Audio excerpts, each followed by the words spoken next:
Excuse me. Good evening. Alex MacDonald, joined by Larry Cox, whose video is locked up again. What's up, Larry?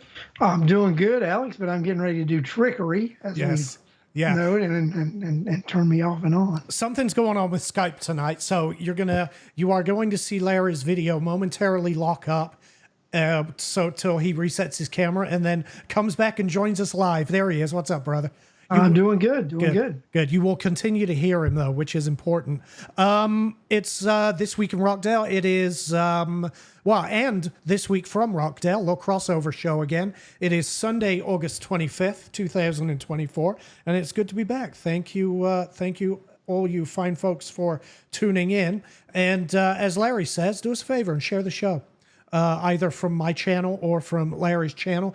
Either one, doesn't matter. Just give it a share, and let's get as many eyeballs as we can onto this, because a couple of themes tonight, Larry. Couple of themes. Theme number one, which is my theme for the evening, the government doing things in darkness, of doing whatever they can to avoid the sunshine laws, Larry. And you have a theme that you want to talk about this evening as well. I do. I want to talk about representing citizens, and these bureaucrats, and they only want to represent government and not represent you. Yes. So that's what we're going to be talking about tonight. Before we get into that, though, we got people tuning in. Let's say hi to some of our friends, shall we? Mary Boysworth is here with us. What's up, Mary? Good to see you. Charlotte Gellert's here. What's up, Charlotte? Thank you for being here. Clayton Orwig is here. What's up, Clayton? There's Lisa Lancaster. Thank you for tuning in, Lisa. Cheryl's with us. What's up, Cheryl? Dan's here. Good to see Dan. CJ Lester. What's going on, brother? Bill Campbell, Semper Fi, brother. Thank you for tuning in. Danny is here. What's up, Danny? Catherine is with us. Say Catherine.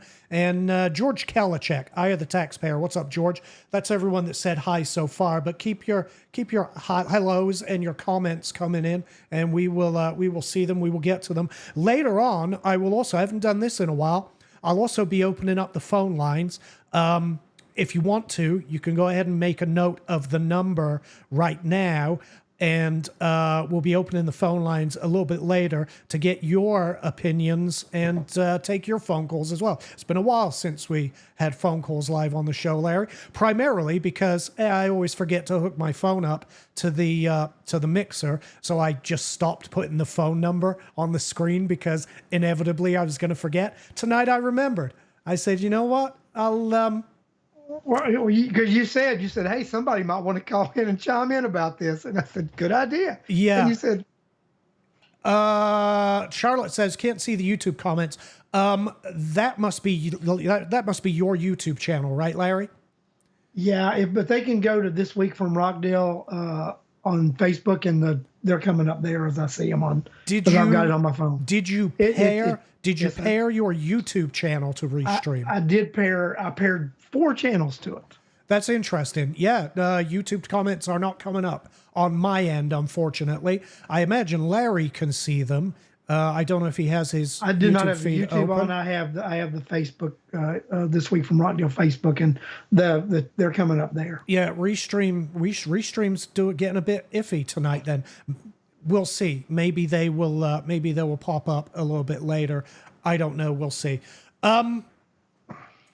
What do we want? We want to start with my issues first. Go for it. I think we should. I mean, Alex, that was one of the things that last week. I mean, when all that went down, and you got sent that email, and then the person that answered it, they actually responded to your email, but answering to you. Yeah. Let's talk about this. So last week I got copied in on a email. I don't know if I can say who it was, but a person had sent an email to the county, effectively asking them, because it's budget season, and they're working at the budget, and the question was whether the budget work sessions were going to be live streamed so that people could watch them.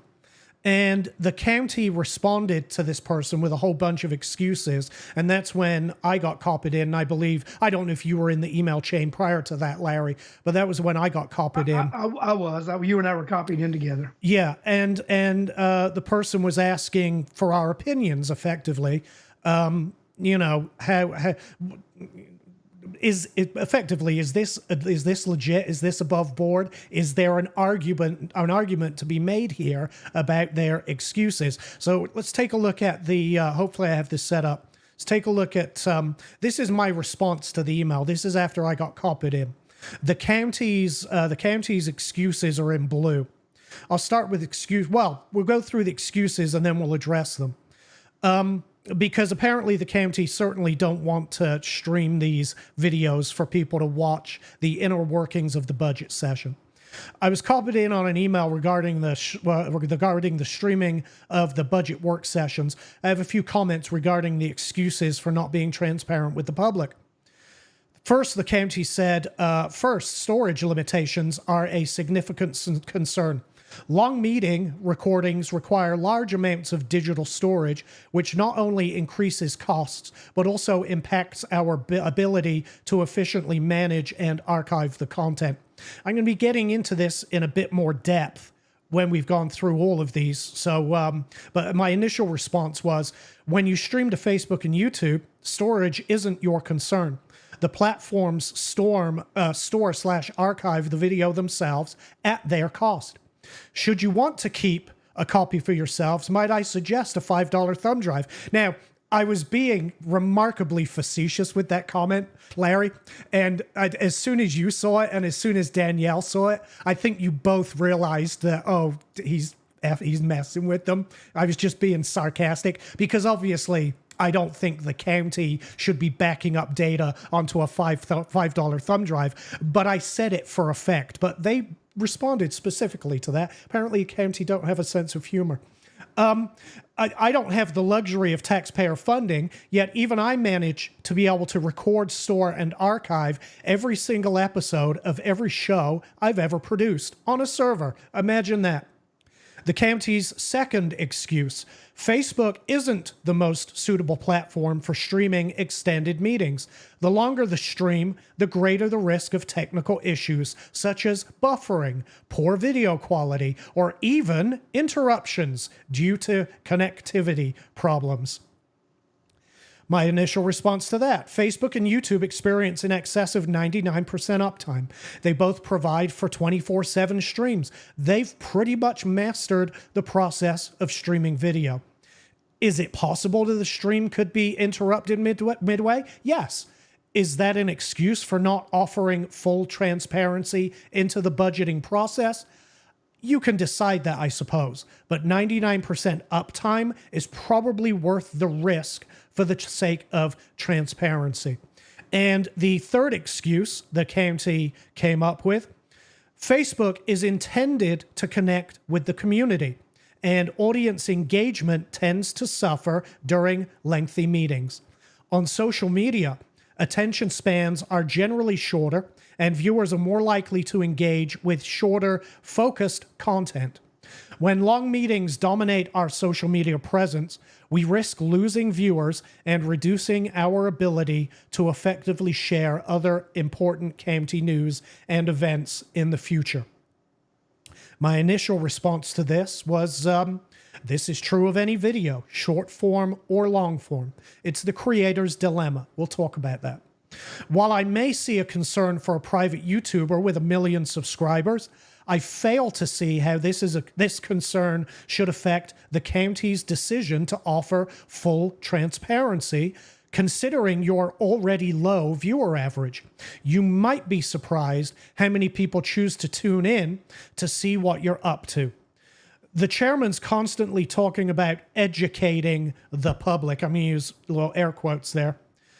On the processes of government. Streaming these work sessions is an opportunity to actually do it. Now, I got a response to, well, I should say Larry got a response to this that we'll take a look. Even though, by the way, even though it says Alex MacDonald right at the top there, I signed the email sincerely Alex MacDonald, and I was 100% sincere in this email, and yet the response went to Mr. Cox. Good evening, Mr. Cox. I'm not one to make excuses. To clarify, the storage concerns we were discussing pertain to our actual video storage in the studio, not to platforms like Facebook or YouTube. Any videos recorded of official meetings must be retained according to a legal retention schedule and are backed up to a server where they are archived. We are legally required to archive these recordings, so obtaining copies is not optional. No one suggested they obtain a copy. I suggested if they want to keep a copy of their own, put on a thumb drive. It was purely facetious, but here we go. Additionally, suggesting a $5 thumb drive is neither reliable nor sufficient for storing these files. For example, it would take approximately 206 gigabytes of storage for a 5-hour meeting. Given that we expect budget meetings to exceed 10 hours, this quickly becomes a significant concern. The issue is not limited to a single meeting, but applies broadly if we record all meetings, particularly those of extended length, which will rapidly require additional server storage. For reference, typical thumb drive of $5 has a capacity of about 8 gigabytes.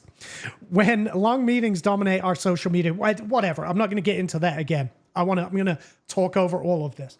So these are their responses to what I believe were perfectly rational points to bring up to their initial excuses, Larry. So I want to address these, if I may, one at a time. Let's start with the reliability of Facebook. These are the uptime statistics, the most recent I could find for the main social media platforms. And you can see Facebook there with 97.22% uptime, Twitter 97.97% uptime, and YouTube leading the charge with 99.13% uptime. The actual odds of your stream being interrupted due to connectivity problems on their end, extremely minimal. The odds of it happening on the county's end, considering I don't know that they use fiber, but I imagine by now they're using fiber for their connectivity. The odds of losing connectivity on their end, remarkably rare. As rare as us here streaming these shows, as rare as us losing connectivity. Rare, actually, far more rare. Fiber is available in Old Town. Mm-hmm. So I would say they are using if they're not, they should be. Mm-hmm. But the fiber is available in Old Town. Yes, but let's say Facebook's uptime was only 80%. Is that an excuse for not streaming public videos?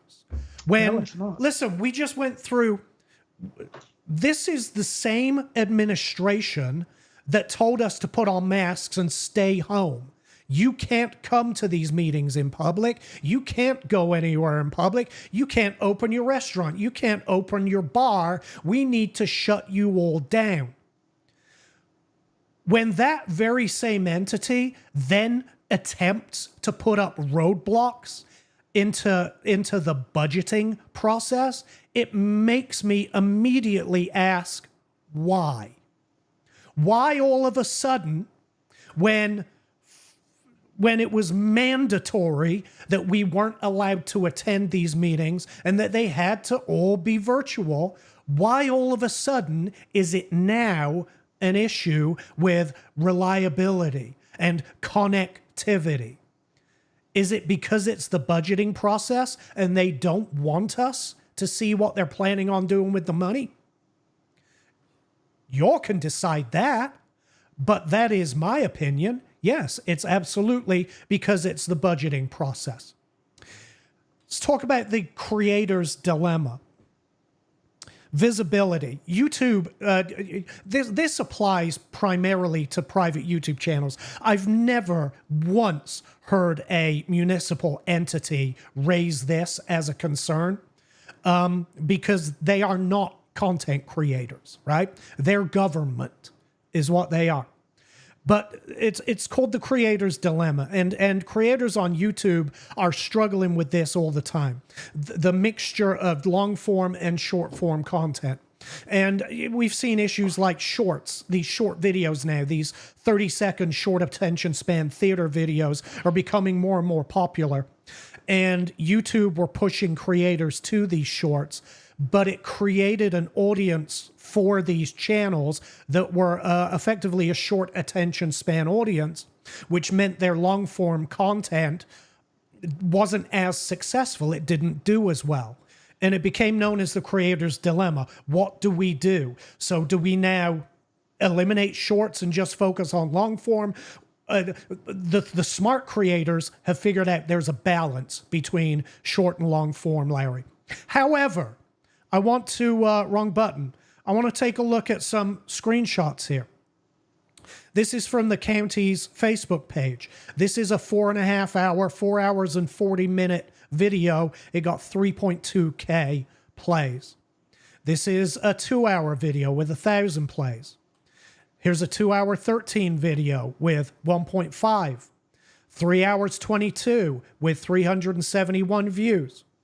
4 hours and 58 minutes with 977. 31 seconds with 473.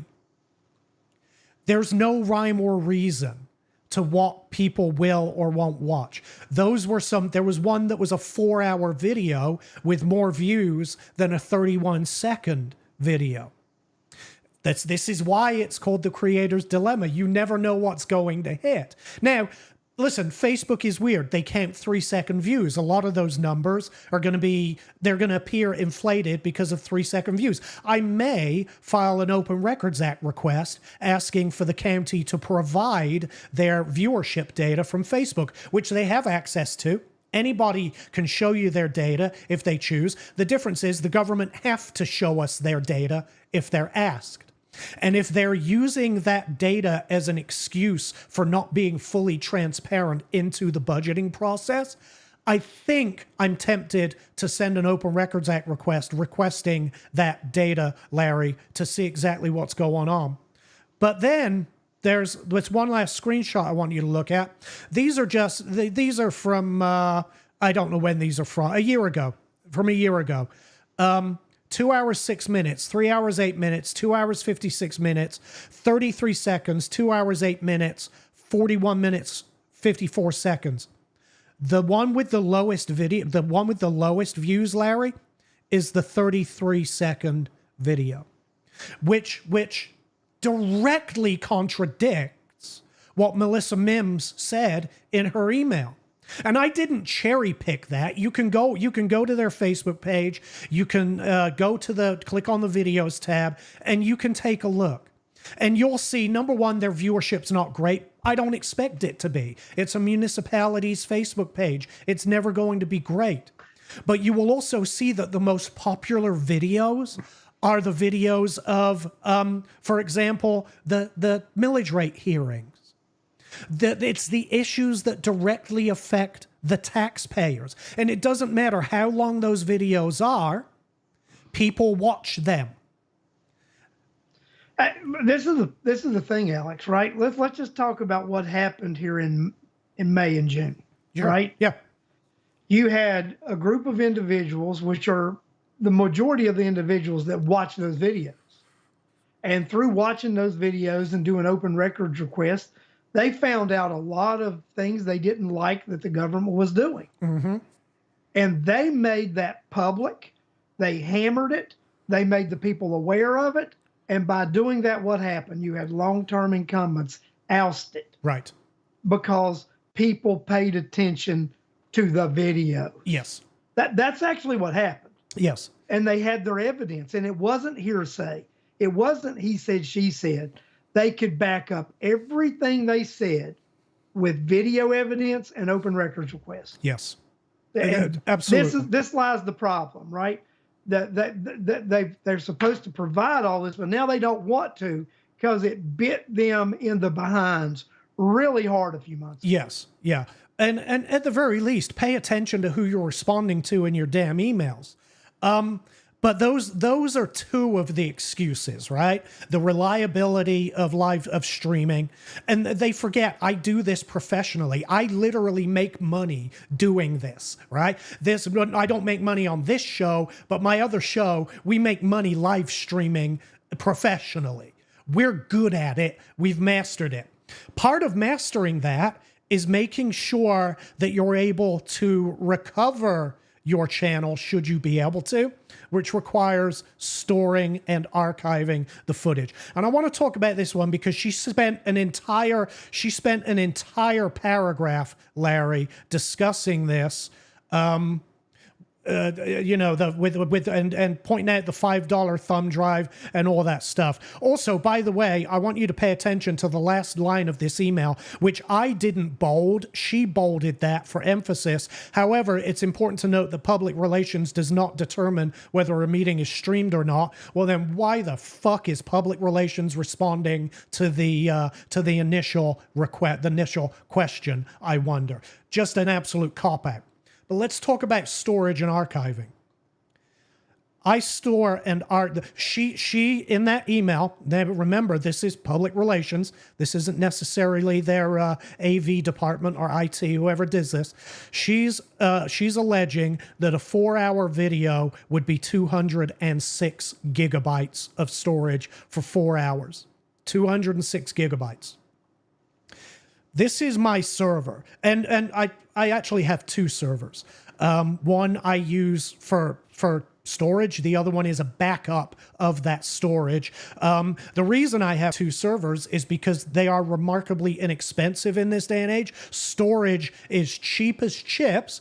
And when I hear a taxpayer-funded entity like this administration that loves wasting money, that is more than willing to spend $24,000 going on a little excursion outside the county to give themselves a party, when I hear them making excuses about having to spend money on storage, it kind of annoys me. I have a server here which costs less than $1,000, and it stores, and it's 20 terabytes. Well, it's 20 terabytes, 17 terabytes formatted. I have 13 terabytes free.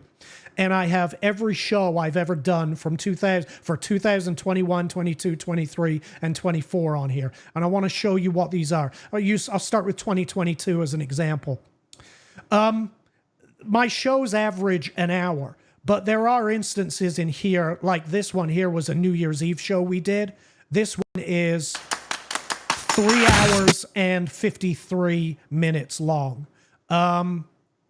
This one is an hour and 4 minutes. This one is an hour and 4 minutes. I'm just going to pick some randomly and see what they come up as. There's an hour and 4. That is an hour and 2. I'm just going to flip through this. See if there's a big variation. Hour and 5, an hour and 2, and an hour and 1. So we'll say they average an hour per show. I'm going to list the properties of this folder. And this is going to be difficult for you to read, but there are 124 items in this folder. So if we say an hour per video, they're all more than an hour. Some are significantly more than an hour, but we'll assume they're an hour long. There's 124 of them, so we'll say there's 124 hours of content in this folder. It's more likely to be 140 to 160, but we'll say 124 hours of storage. It's a total of 163 gigabytes total for the entire 124 hours of video. Now, these aren't low quality videos either. Let me pull one up. Let me play one. Yeah, I don't know if you all can hear the audio to this on day this. Have schools You that can, have but these aren't low quality. These are full quality 1080p high def with 32-bit floating point audio. These are high quality archives of our shows.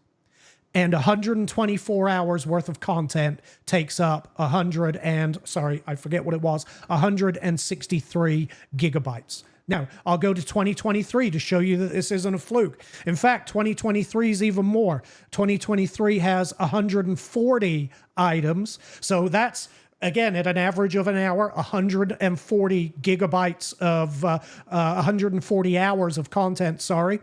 And it is 167 gigabytes, 167.86. And then there's 2024, which we're still in the middle of. And currently it has 70 items in it for a total of 87.78 gigabytes. If they record a 4-hour meeting and it takes up 206 gigabytes of space, they should do what I suggested, because I did respond to that email and suggested maybe they bring in a professional consultant to show them how to do this properly. Because while I will take issue with a taxpayer-funded entity quibbling about the cost of storage, I do expect them to be efficient with what they're doing. And apparently the way they're recording this content is anything but efficient, and is just, in my opinion, another tragic example of government waste. But I wanted to show everybody watching this that their excuses are simply that. They're excuses. They're trying to come up with reasons to not publicly broadcast these meetings, and they're using the reliability of the platforms, the reliability of their connections as one excuse. They're using viewer engagement as a second excuse, and they're using storage concerns as a third excuse. And I think I've dispelled all of those thoroughly enough that those should never be excuses that the county uses again. Alex, what we said earlier is the real reason. They don't want a record of what's happening to be videoed. Exactly. They do not want a record they do not want video record. They're going to be working out the budget, and they don't want you to know where your money's going. That's my opinion, right? That's simply an opinion, but that's what I think is going on here. Well, I spoke to a county employee this week, right?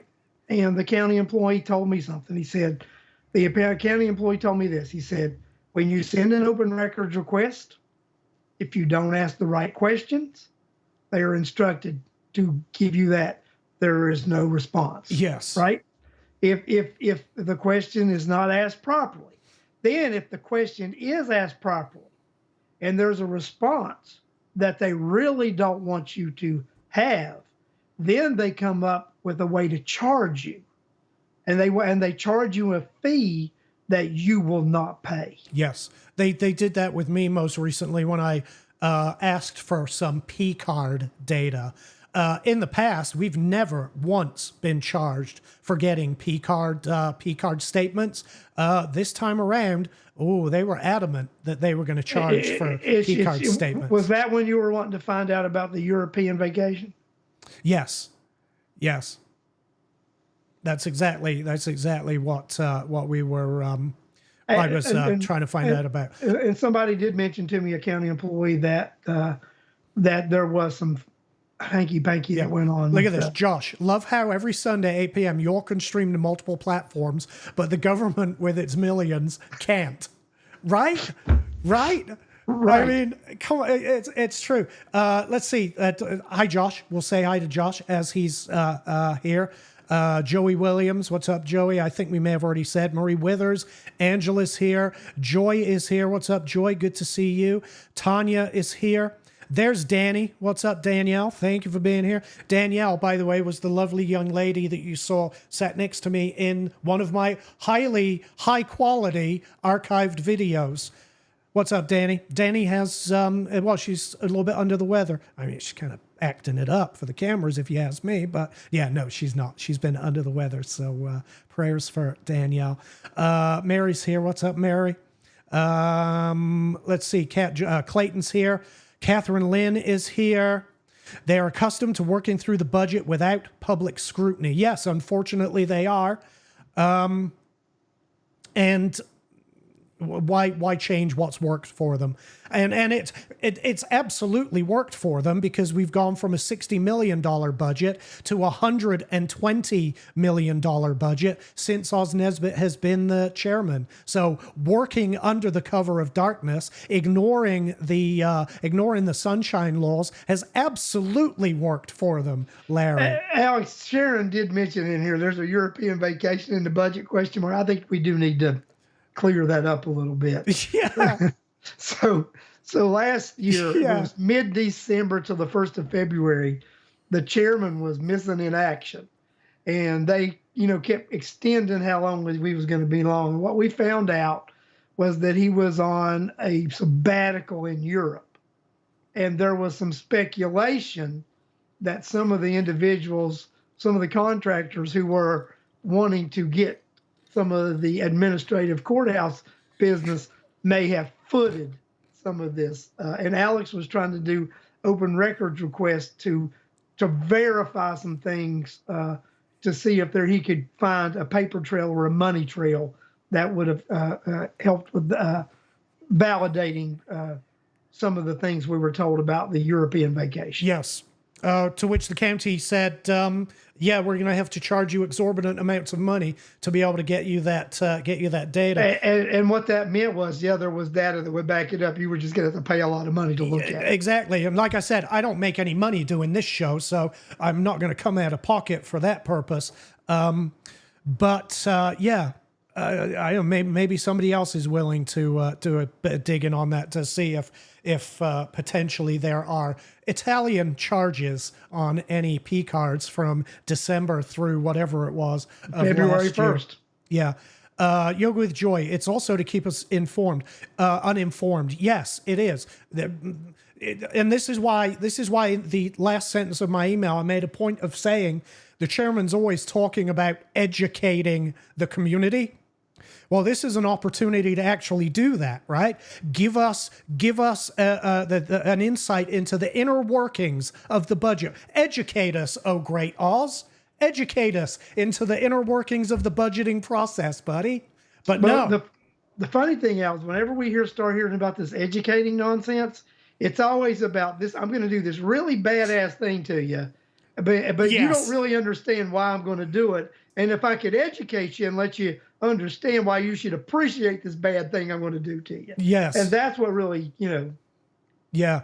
They do have a Vimeo account. They also have Channel 23. And I was looking at this before we went live. This is the Rockdale County's webpage, and there's a link here to watch Channel 23. So I thought, okay, yeah, I'll watch a bit of Channel 23. The problem is when you go here, you don't get to watch live. It's simply cherry-picked videos that they've uploaded. Interviews with Osnet, chop it up. This is promoting Oz Nesbitt's campaign effectively. These are you'll notice that Oz Nesbitt only does these chop it up with the chairman videos when he's in the middle of a campaign season, and that's what they're using Channel 23 for. It's propaganda at this point. Well, Al, they do Channel 23 on Comcast, right? But I think what I would like to see is Channel 23 being over-the-air digital channel. So would I. Yeah, either over-the-air digital or be able to go to this website and actually stream it. Like you can with every other TV station on the planet. And I think they do stream some of this live whenever they do the board meetings. Yeah. But they need to be able to do it, and it needs to be, if we're going to have this channel, it needs to be a real TV channel. Right. It needs to be an over-the-air digital channel that someone can watch in Rockdale County and not have to have cable. Yeah. If I'm a taxpayer and we have a TV channel, that's something I'm probably going to talk to the commission about. I'm probably going to go make a little speech about this. Yes. Joy, but I'm going to wait till January. Yeah. Joy says, as a photographer, I'm aware that storage is much cheaper than it once was. It absolutely is. And by the way, you can find Joy on Facebook. Joy, correct me if I'm wrong. Is it Vintage Photography? If it is, Al. I may have butchered it, but Joy can correct me in the chat. But go follow her. Great photographer. Go follow her on Facebook. Yeah, storage is cheap. So I use Synology servers. These are effectively hardware appliances, Larry. My main server is a 5-bay Synology server with 4 terabyte hard drives in them, and total it was less than $1,000. Catherine Lynn just asked a great question. It was like, how common is it for a government to use social media platform as the primary means of communications? Right? Well, and that's ridiculous. Well, and I was going to mention that. I was going to jump back to what she said in there. You know, the Facebook is our primary way of engaging with the public. Then use it to engage with the public. Right? You can't let this creator's dilemma get in your head when we're talking about transparency of government, right? Oh, well, our short videos do better than our long videos. Well, number one, no, they don't. Just go look at the data that's public facing. Their long videos did better than their short videos. And be ready for my Open Records Act request to provide the data that's hidden behind the paywall. But Sharon Mathis wants to know when the new people take office. January 1, 2025, Cheryl. Right. Joyce says, Alex, offer your services as I assume as the consultant to go in and show them what they're doing wrong. Yeah, no. Absolutely not. Just hiding behind technology, Richard says. And thank you for being here, Richard. We appreciate it. Sorry, I'm going through the comments before we move on because I want to see what folks are saying. Actually, we'll use this as an opportunity as well to bring up the phone number. So if anybody wants to call in for this particular segment, you can call in now and we will take your calls live. They're trying to hide what they're going to do in the next administration. Stay tuned. We're about to talk about something that may sort of relate to that. So don't go anywhere just yet. Can the public record the meeting? You mean yes? If they go there in person, could they record it and upload it or stream it? Sure. Unless they decide on the fly that isn't conducive to their shenanigans and have the sheriff eject you from the meeting for causing a disruption, which is ask Josh Allgood. It's not uncommon. Well, the Oconee County School Board had the press thrown out of a meeting a couple of weeks ago. Yeah. Richard, 12 terabyte 2-bay storage for less than 500. See, I mean, it's just getting cheaper and cheaper. Every bit of content I have the last 4 years on that particular server, but every bit of content I've ever created would fit on that server with gobs of server left to spare. It's a lame excuse, and that's all it is lame excuses for not being transparent. And then she says, but I'm not going to make that decision anyway. Well, then stop responding to things you have no knowledge of. Or authority. Forward it to whomever will have the authority to decide and let them answer the damn question. And that bothers me. It bothers me a lot. And because of this authority thing with bureaucrats. Yes. Right? And we heard some of that yesterday. Yeah. Corliss, I found meeting streams. Yes. I mean, Corliss, I just showed examples of 4 and 5 hour streams that they've done that have more views than the 30-second videos they put out. Yeah. Again, I mean, Melissa, unfortunately, doesn't appear to know what she's talking about, first of all, but apparently she is most definitely operating from outside of her wheelhouse. And she even lets us know herself by saying, well, we don't make that decision anyway. Well, then forward it to whomever does. We knew it was going to get worse before it gets better when we voted them out. Yes. Oh yeah. Well, you already addressed Sharon's comment. There's a European vacation in the budget. Pam Lowry's here. What's up, Pam? Thank you for tuning in. They won't even hold meetings at the auditorium for large turnout meetings that bring in the crowds on a rezoning and millage rate hearings. What do you expect? Yeah, they're on their way out. Maybe paranoid. You got it, Alex. They had a meeting this past Thursday, and they had overflow, and they sent people over to the auditorium like they have in the past. And usually, what they do is they actually show the video over there. Well, the IT department and PR couldn't get the video to work in the other building. Yes. So, Yeah. I mean, you remember the guy that used to work there that left, and we went to Alabama to work for in a church, and they've had struggles ever since he left. Who was that? He was the regular guy that was there. It was there for years. He worked for Diaz. He worked for the guy who came from the television channel. He was the stable guy that was there. Charlotte or somebody in the show that might remember. I can't remember the name. I'd have to go back and look at it because he's a friend of mine on Facebook. But they never had these kind of problems when he was there, Alex. Right. I just don't think they have anyone there that actually truly knows what they're doing now. I think that's the problem. Yep. It's truly vintage photography. I apologize. Go follow Truly Vintage Photography on Facebook. Kurt Jacoy is here. What's up, Kurt? Good to see you. He says, sorry, Sean? I'm late. Don't let it happen again. No, remember Sean? It's all good, brother. Sean Kimball. That's right. Yes, I do remember Sean. Yeah, he had his shit together. I mean, he had his stuff together. Sorry, I've been told I shouldn't swear as often. Yeah, but Sean ran a very good operation, right? Yes. They was able to I mean, I'm just telling you, when Sean was there, you didn't have those kind of issues. Well, we certainly didn't get these kind of excuses either. All right. No one's called in yet, so I'm guessing folks, listen, people are happy with the chat, and that's a good thing. You know what I mean? So let's if you do want to call in, though, the phone lines are open.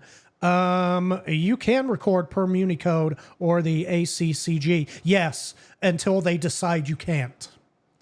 And we have to remember, I was informed of this at a meeting one time, that the rules are the rules unless the chairman changes the rules. They can change the rules. Because he's in charge of the meeting and because the attorney ruled on it. Because I questioned, you're changing the rules mid-meeting. And he said, well, the chairman has the right to change the rule. Yes. Lisa says, at least the school board streams their meetings, even the bad ones. I think we discussed this on a show because they were doing some budgeting nonsense, we'll call it, Larry. And they were asking questions of some department head who was sat in the front row of seats, and they allowed her to answer the questions from her seat instead of walking up to the microphone. And so nobody outside of the auditorium, nobody on video and can hear her answer, which means there's actually no record of her answer on video to the questions. She was answering questions from Justin. I think it was Justin Kenny had asked some questions. She was attempting to answer them, and that was we mentioned it here. They need to make sure that people go up to the mic, get your ass up to the podium, speak into the microphone. So yeah, they do. They certainly stream the meetings, and let's hope they get a little bit better at them. And maybe the county can get a little bit better and a little bit more efficient at it. They should certainly look into hiring a professional consultant. And any of those meetings can be dealt with policy change, Alex. You just change the policy that requires when you're having the meeting, the policy states that anyone addressing the board must speak for the record into the mic. Right. And look at us.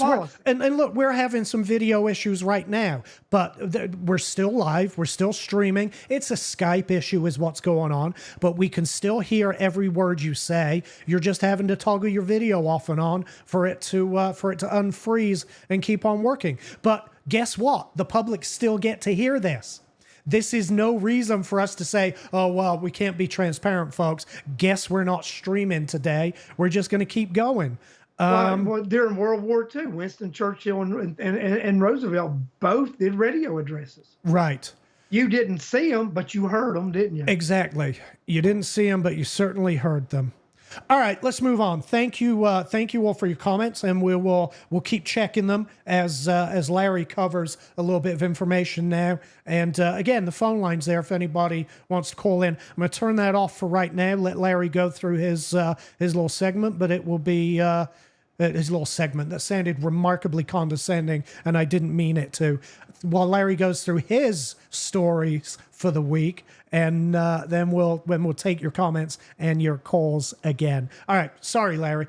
Let's move That's on. okay. Let's go ahead. Well, Alex, we attended a town hall yesterday, and I'm very, very, very thankful for Representative Rhonda Taylor for actually having these monthly town halls at the Nancy Gwynn Library. Yes. And the last 2 months, they've been very informative. We have a lot of information, very well attended also. Yesterday, she had Will Barkley, the assessor, there, and he was covering Resolution 1022, which, if passed in November, would enact House Bill 581 into law, which would create a floating homestead. It would create they're not calling it a host, they're calling it a local option sales tax, right, instead of a host, right? Yeah. So it would create a lost tax, which would be used to reduce ad valorem taxes that you pay. And it also does a bunch of technical things to the code by which your tax bill coming to you, and the way they are able to assess property and such. It does a whole lot. This bill does a lot. There's a lot to it, which is why these meetings are well attended, which is why people have questions for the expert that they brought in. Yep. So one of the things when we started talking about this, and he started talking about, this legislation and which was better. And when we were talking about which were better, they were referring to which penny tax. Would it be the host or the lost? And so we don't get confused. The host will be the tax we currently have, and the lost would be the tax that we would get by passing this legislation, all three entities. So if my understanding, if all three entities stay opted in, the host automatically goes away, and the lost is automatically would happen, and Rhonda and them would have to introduce legislation to do that.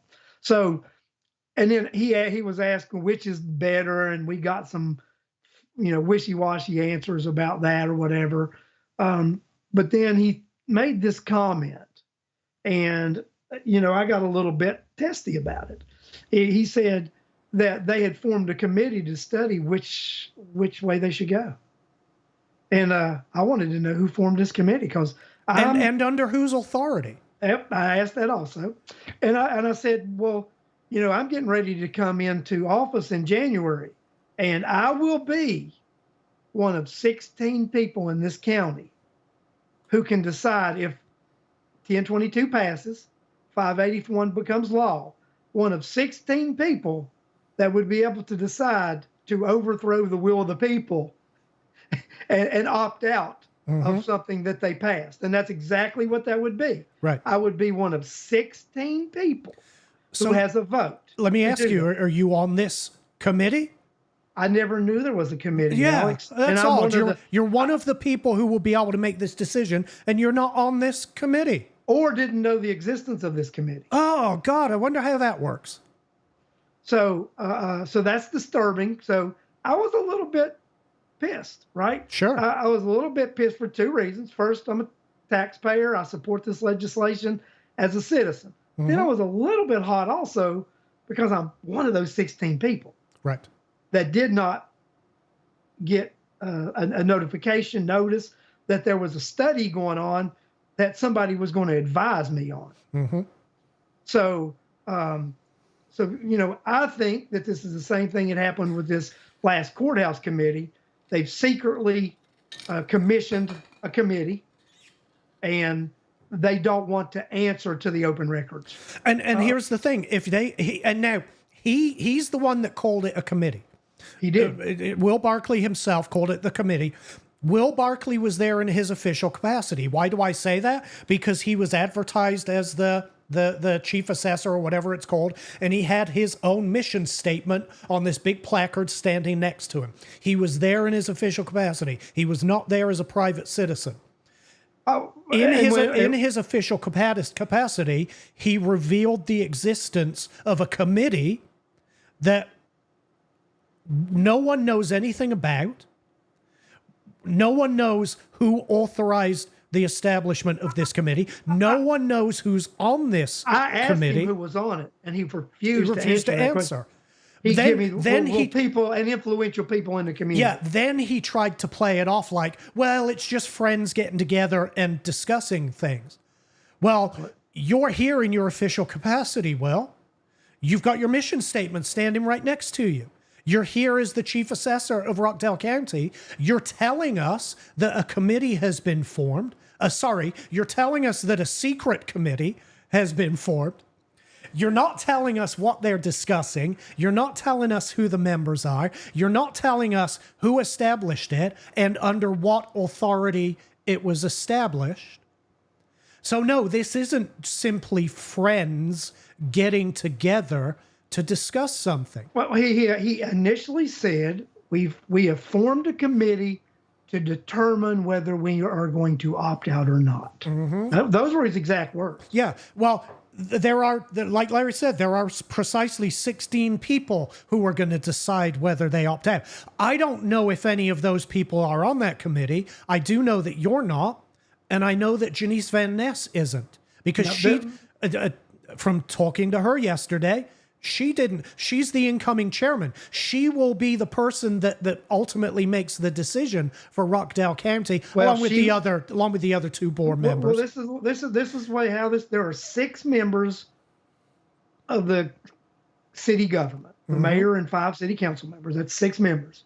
There are 7 members of the Board of Education, and there are 3 voting members of the Board of Commission. Yeah, that is 16 individuals. Yeah. None of collectively, whom, as far as we know, none of whom are in this committee. None of whom are in this committee or knew the existence of this committee. Who is this committee that is determining whether we will opt out or not? Which we found out some other interesting information. It leads to one of the issues I have. Let me cover this real quick. Yes. They're deciding whether they can opt out or whether they should opt out or not. What are they basing that decision on? I'm going to argue they're basing it on absolutely nothing. Hot air, thin air. Because I asked Will specifically. I let him speak. I let him go through his whole presentation, his whole spiel as I took notes. And then I asked some very direct, some very pointed questions, some very specific questions, I should say. Because they're making this decision. So I asked about the data that they've collected. Right? Can you provide me the data for the either the benefits or the drawbacks to the taxpayer based on the new law? I'm going to call it the proposed loss that we may vote for versus our existing host. He said, no, I don't have that data. Well, without that data, how can you make any decisions about this legislation? Without that data, it's impossible to make any decisions about this data. Well, then later on, as he was wrapping up his presentation, he did make a statement. Now he'll argue that this was his opinion, but he's there in his official capacity he's got his mission statement right next to him. He's there as the chief tax assessor, and he said that he thinks, based on no data whatsoever, mind you, but he thinks that if home prices keep going up, then the new system may be more beneficial to taxpayers. So I asked him, well, what if they don't? He didn't actually have an answer. He just said, well, then the opposite. Then the existing would be more beneficial to the taxpayers.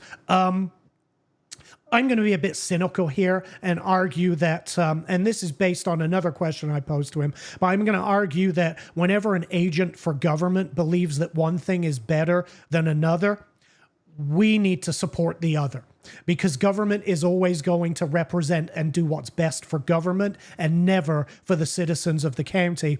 The other thing is a part of this legislation that grants authority to the appraiser or the chief assessor, whatever it is, to appeal the state's sales ratio, Larry. And he glossed over this, and he glossed over this like it was kind of a meaningless addendum to this legislation, which raised a red flag with me. So I asked him, I said, explain to us what this sales ratio is and explain to us the circumstances under which you may appeal. And what it boils down, here's the example he gave. If the county's assessments are deemed too high and the state's sales ratio comes in lower, they get to appeal in order to keep the county's high values and effectively charge us more taxes. That's not a good thing for the taxpayers. That might be good for government, but it's not good for the taxpayers. They do get to appeal it if it goes the other way, but that wasn't the example he used. It would have been the first example I picked, was the, hey, this is how we protect the taxpayers example, but it wasn't the example he picked.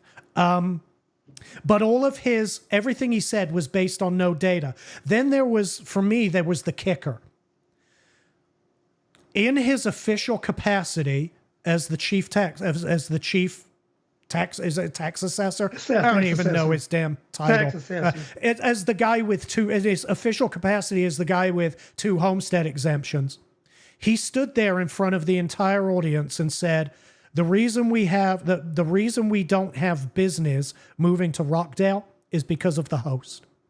It's shifting, he stated, it is shifting the tax burden from residential to commercial, and it's preventing business from moving to the county. He says this now he will argue that, well, I pressed him on this because I told him this is misinformation. One person in the audience even picked up on this and asked the question, well, if that's the case, why do we even have the host? Why do we even have the host? So I pressed him on this. I said, hold on a second. We need to clarify something here because it's being alleged that our host is the reason we're not getting business here. And I want to know what that is based on.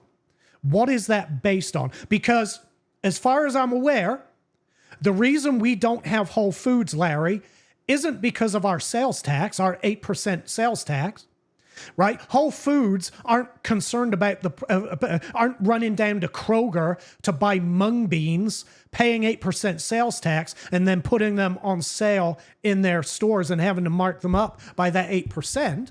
That's not happening. These businesses bring in their goods wholesale. They're not paying sales tax on them.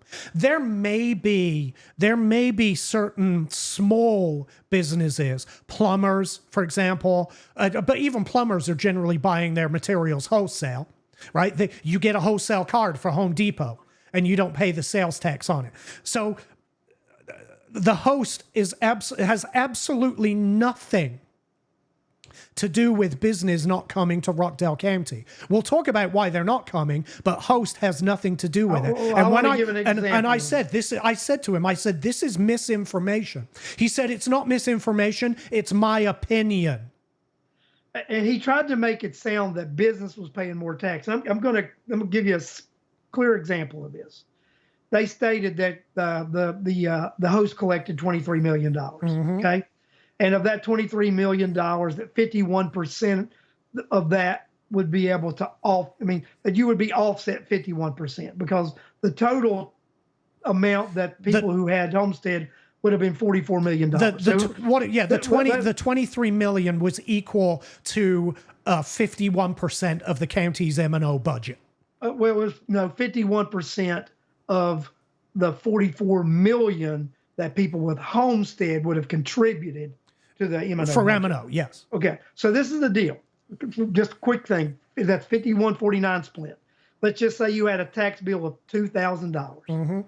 That means you are going to get a $900 credit from host from the 1% sales tax. And then pay the rest. And then that means you, the taxpayer, are going to pay the remaining $1,100. Yeah. He's making not a mystery business, not somebody else. Yeah, it's us. You owe $2,000. You're getting a $900 credit. Then you personally are going to pay that remainder. If that didn't cause one business, not a single penny. The Rockdale we pay every single penny of our. We prepay into the host, for which we receive a refund at the end of the year. And then whatever the refund doesn't cover, we write a check for. We're paying every single penny of those taxes. I know the county love to play these games, Larry. They do it every tax cycle. Well, you have the host, so your county taxes are way lower than your school taxes. They're not. They're not. We it's just get a refund for monies that we've prepaid. It's the pea and shell game, and then Alex, let's But real quick though, it should be criminal for him to stand there in his official capacity with his mission statement standing right next to him to intentionally spread misinformation, which obviously took because a member in that audience said, well, then why do we have the host if it's costing us business revenue? And then when he's pressed on it, to simply stand there and say, it's not information, it's just my opinion. Well, which I have no problem with. You can have opinions. Your opinions are as valid as anybody else's, but not when you're acting in your official capacity, standing there representing the county with your mission statement on a board next to you. That should be a fireable offense. Having 2 homestead exemptions should have been a fireable expense, but a fireable offense, but this absolutely should be. This was intentionally disseminating misinformation, but what have we always said, Larry? The number one spreader of misinformation is the county. Well, and I want to talk about, because people say, well, which tax would be the best, the host or the lost? They're both going to collect the same amount of money out. Mm-hmm. They're both a penny. And like I famously said in a meeting a few years ago, penny for penny, right? A penny, so penny's a penny. Both would collect $23 million. So let me tell you why I prefer the lost over the host. Because it's the same amount of money, right? The lost, 100% of what's collected has to go to ad valorem tax reduction. With the host, 20% of that can go to the county to do capital expenditure. They say capital expenditure, but they keep talking about M&O, maintenance and operations. Well, none of it should go for that. But that they're using it improperly, right? Yeah. But this thing about it, if we've got a penny tax and we can choose which one, and 100% of it can go to me and you, or only 80% of it, which is the better penny? Exactly. Which one? I mean, which is the better penny for the citizen? For the taxpayer, yes. And that's why he answered the question the way he answered it, Alex. Mm-hmm. Because the better penny for the county is the host. Yeah. The better penny for the BOC is the host. Yeah. Because if we do the lost, then the city and the Board of Education get to share in the penny. Yeah. Now, the taxpayer is going to get the same tax reduction because it's the same penny going, and they're going to get the same cut. But the county won't be able to use 20% to offset whatever they do with it. Yeah. But for this guy to stand there and imply that a program that actually does benefit taxpayers is costing us business, for him to imply that when we know what's costing us business, this government's reckless spending, this government literally making people in Rockdale County poorer, literally driving down our median our median income in the county. That is what's costing us business. That's why we don't have Whole Foods and the like. Well, Alex, and what upset me more than, and I did get a little, people saw I was a little upset. You were a bit hot. And why that made me a little angry is this, because here I have a bureaucrat, which, I'm not a fan of bureaucrats, right? Right. Unelected bureaucrat. I had a bureaucrat standing up there going to make decisions that were going to favorably impact government over citizens. Yep. And everything that he talked about up there, when he talked about with it good or bad, it was going to be good for the county, the government itself, and it was going to be, anything that would have benefited the citizens wasn't good, if you notice that. Right? Oh, yeah. So what you've got to understand, that's why citizens have to elect individuals that are populist type candidates, in my opinion. I agree. They're people who want to represent they want to represent the citizenship. Yeah. But that's what this is a representative government. Thomas Jefferson made several different quotes about this, right? talked about it, you know, is the thing we have to watch is government. Government is the thing we have to keep control of. And you control government with individuals like me. Like, I mean, it's going to be difficult for me serving on government because, Alex, you know I'm going to have a job to do, but I'm also going to be very pro people. Right. Right. And you've got to fund these governments, you got to fund these entities, but you can't do it in a way that you harm the citizens. We have to collect taxes. You have to do this to be able to provide all these services. Because you and I both know people want these services too. They do want these services, but they don't want the services at the cost of it harming them. Right. Right. And that's where we've got to understand, and that's where government officials come into play. They have to balance this to where these services are provided, but yet the citizens are not harmed by financing these things. And that's what we're looking at. When he started talking about this committee that he had formed that was going to make, and he point blank said they're going to make this decision. That's what he said. And here's the funny thing: he won't even be working for from what I understand, he won't be working for the county anyway when the decision's made. I heard he was retiring too, right? Yeah. So, and you know, and this thing about it, and like I say, there are 16 individuals who will have the opportunity. None of which are Will Barkley. No, who will have the opportunity to overthrow the will of the people, right? And that you can't say it any lighter than what that is. And I will not be one of Larry Cox will not be voting if that legislation passes, which I think it'll pass 70 to 80%, the way the question's worded, right? It will pass 70, 80%.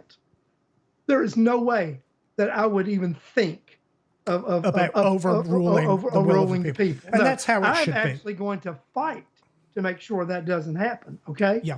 Yeah. Because that's what the kind of ticket I ran for. And you notice that when I got a lot of heat from sort of incumbent type people saying, well, you can't say those things. You can't do those things. And I explained exactly how I could do those things, didn't I? Yep. And this, it's something we've got to be aware of, Larry. And people, the reason I'm making a big deal about some of the things that happened at this meeting is because the voters have to be aware of what's going on here. It's fine. You can have opinions. I'm okay. It doesn't matter. I mean, his opinion was wrong, but he can have an opinion if you're on the other side of the mic. If you're on the other side of the podium, you are. We got a caller. You are absolutely entitled to have an opinion, but as long as you're there standing, representing the government, don't spread misinformation. Hey, you're live on the air. Who do we have? Oh, hold on. Sorry. I've got one more button to press. Now you should be live on the air. Who do we have? Of course. It's not working. Why is it? Hold on. Bear with me. Please bear with me. We usually do a test. I thought I had it hooked up. I thought I had it working. And I still don't know if I can we? No, we can't hear him. Sorry. All right. Well, phone calls aren't working. Never mind. Put your comment in the chat. Yeah. Sorry. Throw the comment in the chat. I apologize. But Alex, when and it was just everything that happened with not wanting to provide the videos for the budget hearings. And then you had the arrogance of the presenter yesterday with, we formed a committee and we're going to decide whether we should do this or not. And it's not even people who are elected or one of the 16 people who can actually have a say. Right. Right. And and it was just, and then when pressed on, who are these people? Well, they're just a bunch of people out in the neighborhood. Right. It was Mr. Rogers and his friends. Right. Yeah. When pressed on it, did not want, and then that's when he got real, well, who are you to say that I can't do this? Well, we're not, but the law does. We have sunshine laws for a reason, and He stood there and called it a committee. We formed a committee. Well, to decide if we're going to do this, if we are going to do this or not. Yeah. Well, that will is subject to the sunshine laws. That's that. So it's not Larry who's who's to say. The law is to say. And this is the whole point. It's about transparency. It's about following the rule of law, doing things the right way, doing things in the disinfectant of sunshine, and not doing it in the cover of darkness, which is what they're choosing to do for, number one, for the budget, and number two, for this legislation. Yeah, I mean, and but this is horrible, right? This is the thing that we have rallied against Al and exposed for probably going on, what, 8 years? Yeah. Kurt, if that was you that called, try again. I think I just tested with some music. That's coming through, which means now a phone call should come through. So let me put up the number one more time and let's try this one more. I hope it works. I really want this to work because I want to hear what people have to say. But let's try this one more time. Yeah, Larry, the sunshine is the best disinfectant. This administration seems to be vampires. Yeah, I know, man, and I'm just telling you. I mean, all right, here we go. Let's see. Let me transfer it over. Now you're live on the air. Who do we have? Transfer it over. Mute the mute the show. Mute the show. Mute the show. Turn the show off and I have it muted. There you go. Is this Kurt? Yeah, it's Kurt. Okay. What's up, brother? Raglan's and the corruption, nothing new in Rockdale County.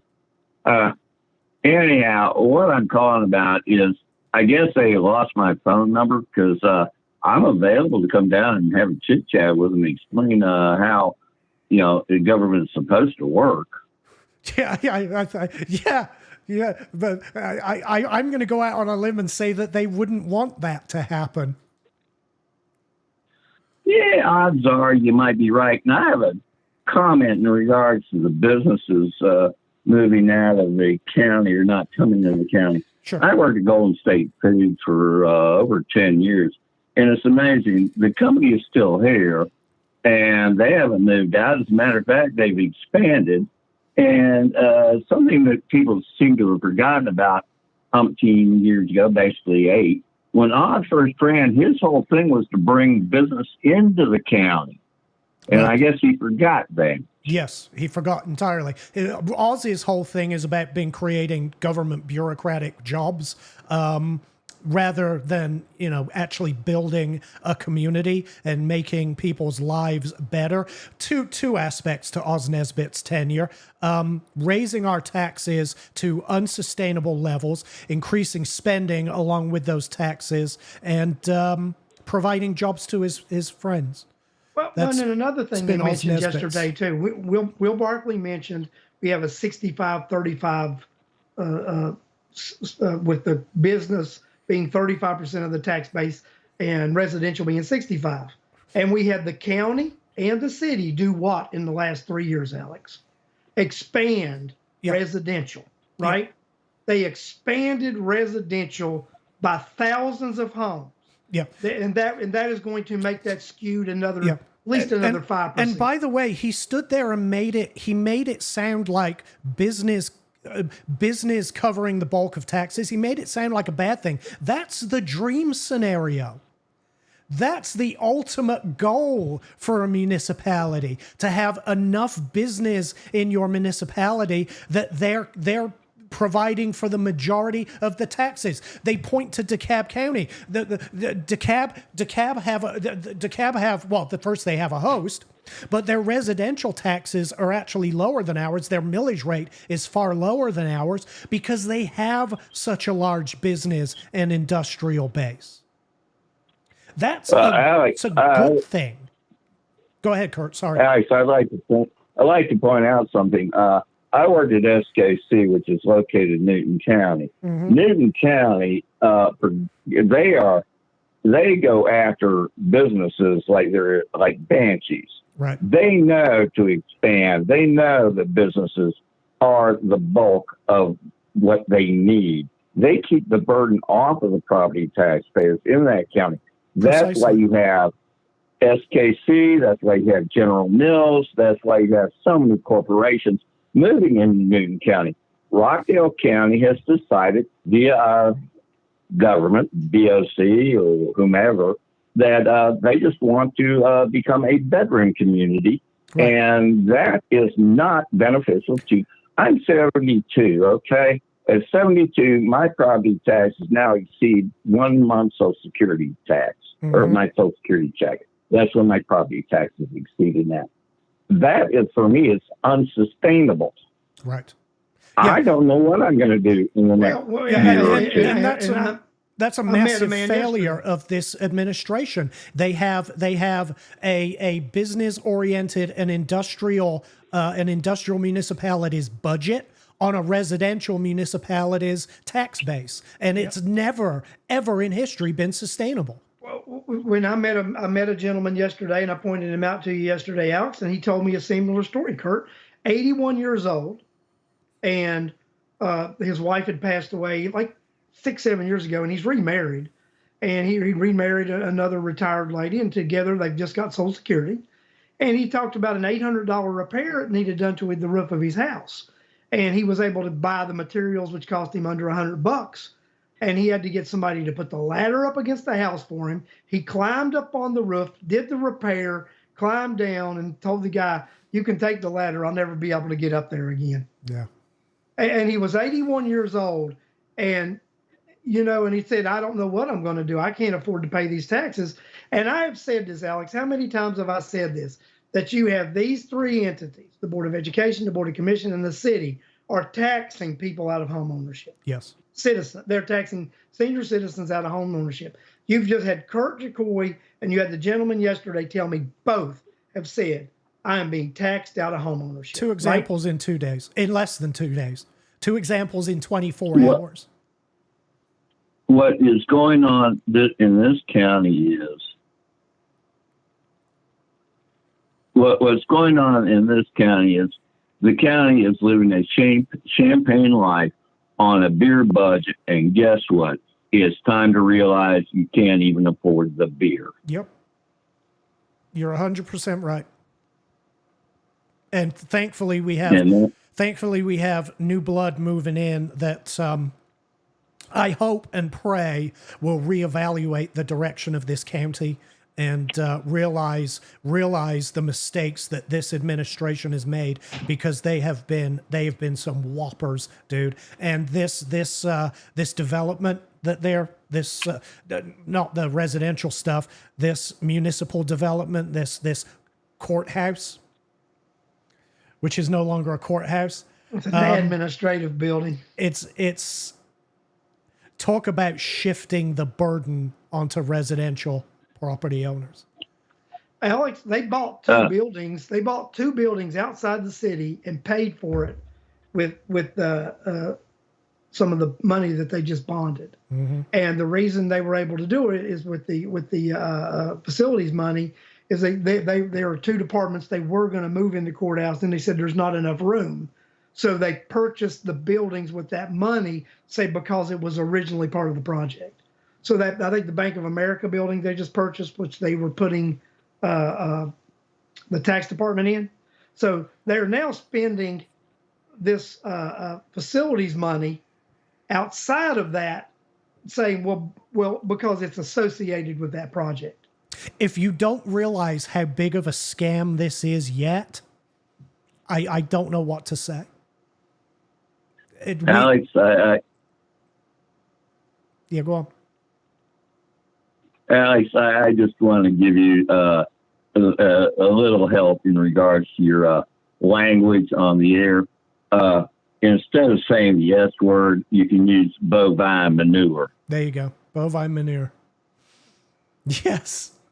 Yeah. Well, I appreciate that. Thank you, Kurt. And thank you for calling in, brother. We appreciate you. It's my pleasure. I'm enjoying the show. Take it easy. Immensely. Keep listening. And I just want to reemphasize something because people say we need data, we need more, we need a breakdown of whether we need to do the lost or the host. You don't need any breakdown, Alex. It's simple. They would both collect the same amount of money. Yes.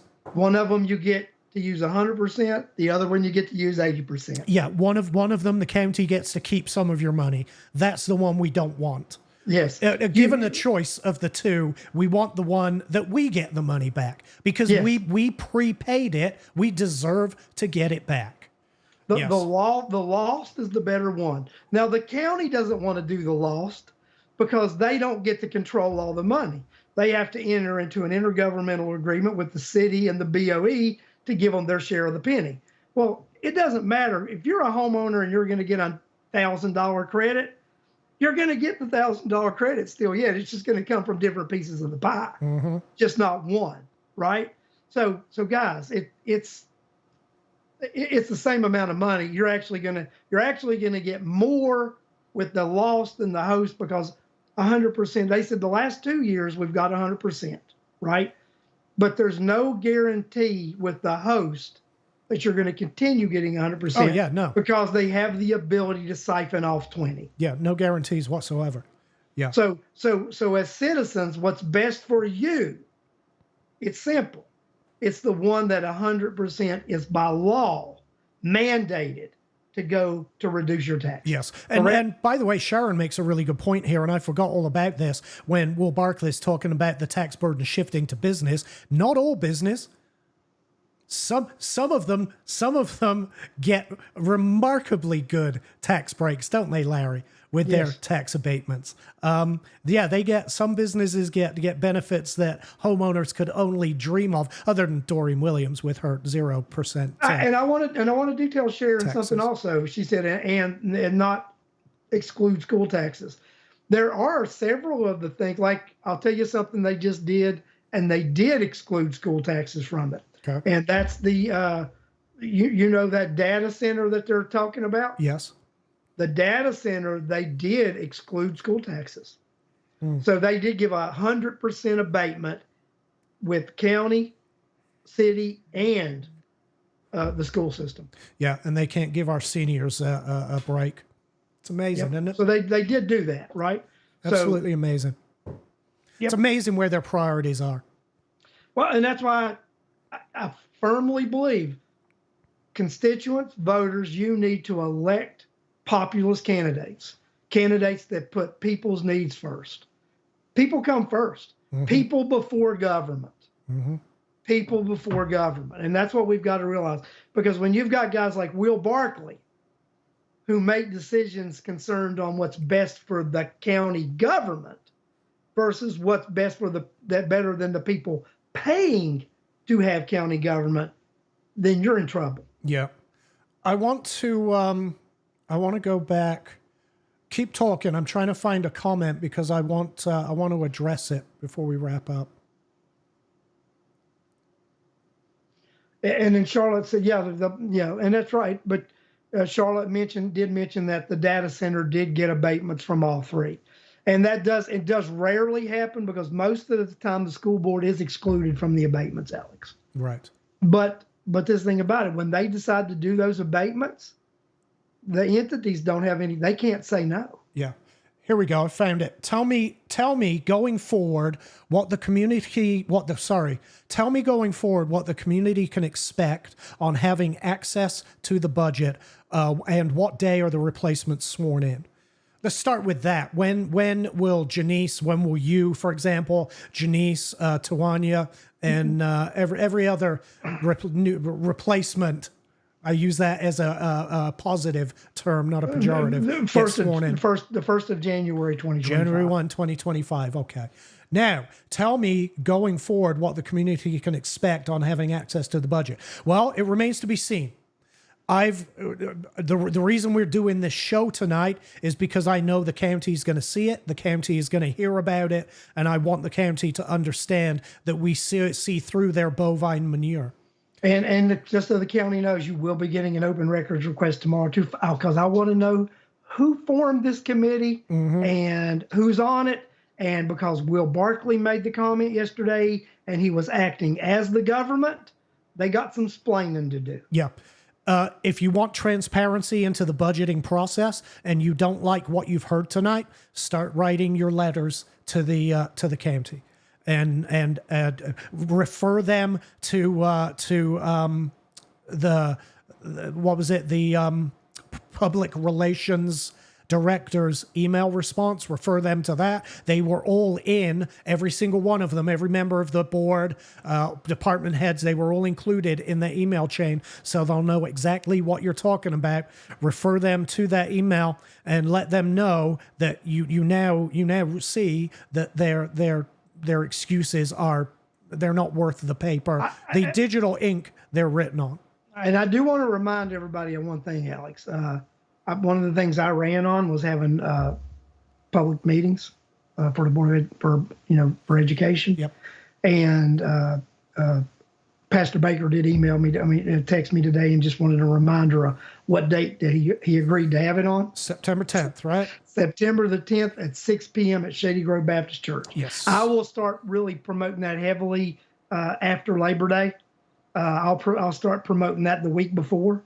So, but I'll put a post out there, and I may even get somebody like Alex, who's really good at designing stuff, to design me one of them little things he designs, and yeah, I can do that and throw it out there. So there's the email addresses, by the way. Thank you, Corliss. But we really want to do that because I want to have these listening town halls. And that's what, let me be honest, yes, I was really impressed with Rhonda yesterday, weren't you? Rhonda didn't do any input.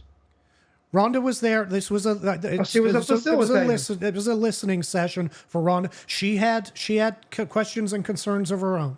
Right. So, and I like that, especially, what I'm going to do is as a member of, I'm a board member elect, but when I am elected, I'm still going to have these. And when I take office, still going to have the listening meetings, but I'm going to listen, right? That's the only way to actually know what the people want, Alex, is to listen to them. Yes. To give them a platform to be able to come and speak and listen. Yep. Right? And that's what my intent is to do. My intent was to give. I saw something on social media today. Do you recall me talking about wanting to create my advisory council? Oh, yeah. Well, the Newton County Board of Education created a educational advisory council where they have two teachers from each school, and it's a teacher advisory council that reports to the board now. There you go. So been talking about that, and that thing's sort of catching on, isn't it? It is. People are hearing this thing. I actually spoke with one of the members of the Board of Education from Newton County, and they told me, they said, going to tell you one thing, Larry said, you're one of the boldest people I've ever seen in my life, some of the things you say. Listen, it's about being honest and straight with people, and that's what we should expect from our elected officials. We should expect it from our unelected bureaucrats. Unfortunately, we just don't get it. Well, and you know why that person said that? Because they sit on a Board of Education, and it's frowned upon for them to actually engage with the public. Yeah, right. Which is absolutely ridiculous. Well, and actually in state law, it actually says one of the purposes of the members of the board is to provide public relations with the public. So how can you do public relations, Alex, if you don't associate? If you don't relate with the public.